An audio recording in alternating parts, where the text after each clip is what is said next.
আসসালামু আলাইকুম সম্মানিত ভিউয়ার্স, চলে আসলাম আবারও আরেকটি গুরুত্বপূর্ণ ভিডিও নিয়ে।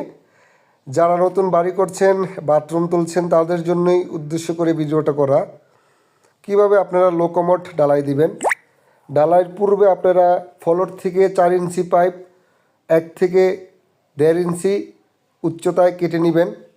তারপরে আগুনের হিট দিয়ে পাইপটাকে একটু নরম করে কমোডটা বসাবেন।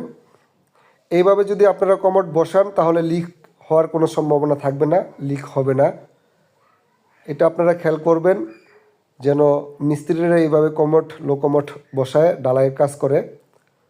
অনেক মিস্ত্রিরা আছে ফ্লোর পর্যন্ত কেটে তারপরে লো কমোড বসায়, পরবর্তীতে লিক করে।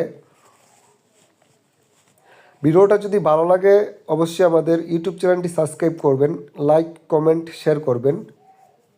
ভিডিওটা দেখার জন্য আপনাদের সকলকে জানাই ধন্যবাদ। ভালো থাকবেন।